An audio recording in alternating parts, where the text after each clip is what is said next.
I actually booked a ticket to visit Norbertines myself because I was starting to, beginning of 2020, with the help of Gabe Castillo again, we were in an Exodus group, and he was really helping me just discern my vocation in marriage and priesthood. Yes. I remember the morning where I was like, Gabe, I think I need to discern the priesthood. And he's like, all right, man. And he like just goes off and he's like, you got to do this. We got to do this. You got to go see this place.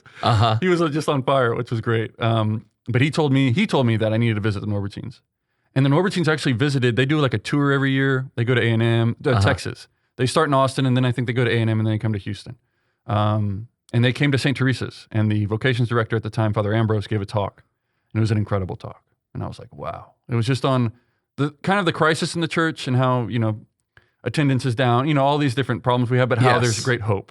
Yes. Because of Jesus, there's great hope. And it was just a phenomenal talk. And then two guys that were there, that were seminarians at the Norbertines, talked as well. And I was really like blown away. And I remember going up afterward and talking to the vocations director and saying I would like to, come visit. So I had booked a ticket for April of 2020, but then COVID breaks out. And I did not feel comfortable like leaving my job for 5 days during the beginning of COVID to go visit. It just didn't feel like it was God's will. So I, canceled my flight, but I got the credit. I ended up giving that credit to my brother so he could do his flight, which he ended up taking in June. So he did another come and see in June of that year for like a whole week, like 7 days. And I remember he called me on the second to last day. And, I was happy for him to do whatever he thought God's will was because I knew he would be happiest doing that. And I remember he called me and, he didn't want to go to the Norbertines because he liked being a seminarian here in Houston. He loved being here with the family and all these things. But I remember he called me and he's like, yeah, it's not looking good, man. I'm like, oh. He's like, yeah, it's really, he's like, it's looking like this is where I'm supposed to be and this is where God wants me. And I remember telling him, you know what? So be it. Okay. Like, if this is God's will, this is what you have to do. Wow. The next day he calls me and like confirms. It was the last day. He was about to fly back and he confirms. He's like, I told the vocations director. He was very happy. So I'm coming here. And I'm like, wow. And I remember telling him, so be it. Like, this is God's will. This is what you have to do. This is, there's going to be great things that come from this. But he got me. He said, he was like, yeah. And what I have to look forward to is coming, because they visit once a year. They visit Houston. They visit home once a year for 3 weeks. That's their break they get. Okay. He's like, at least I have to look forward to coming back and seeing you and your family. Like, I can be the uncle to come and see you and your kids. And I remember just like breaking down crying, like just getting super emotional. And then going home and my mom I was at my apartment. My mom came and visited because I had this nice pool and she liked to go there. And so she was visiting, but I remember I had to wear my sunglasses because my eyes were just, I've been crying. But I didn't want my mom to know because she didn't know yet. Oh. She didn't know that he had decided yet. But she was very tense. And I had to keep my shades on. I was like, I can't let her see that I've been crying for the last 30 minutes. But I remember walking up to my apartment. She was like, have you heard from Adrian? And I said, yes. And she goes, well, and I was like, it's been hard from him. And so even with that, she knew. She knew. And so it tore her apart. It was extremely hard on my mom. Extremely hard.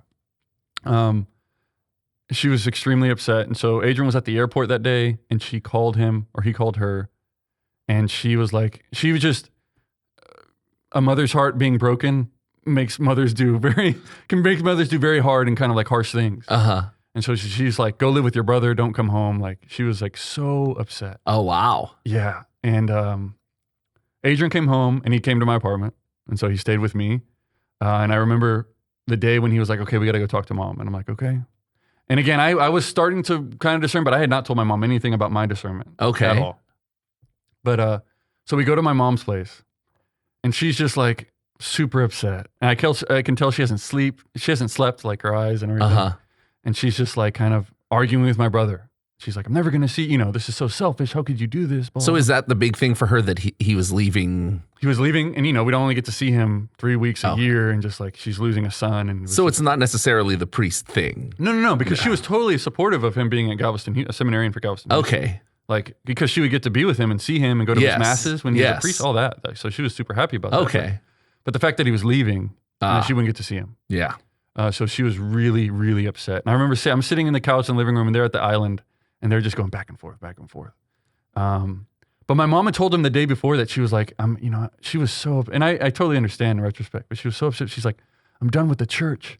I'm done with, praying to Mary. I'm done, all these different things. Wow. She's like, I've taken the pictures of Mary out of the house. It was like, wow, crazy. But my brother in the next day in that conversation, my brother was like, she was, saying all these things, and he's like, I can't believe you took Mary out of the house. He's like, I can't believe you would do that. And he was crying. And he hadn't cried yet in this whole conversation. And right at that moment, my mom just like breaks down. And it's like super sorry. She was like, I'm so sorry. You're right. I'm so sorry. I should have never done that.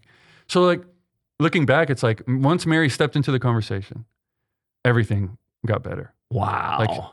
And as she did for me, as she did for my brother, she did for my mom in that moment, she softened her heart, right? Yeah. And let her kind of open her heart to what God was trying to do in our family's life and just work through that. And so once that came up in the conversation, the whole tone of the conversation shifted. Wow.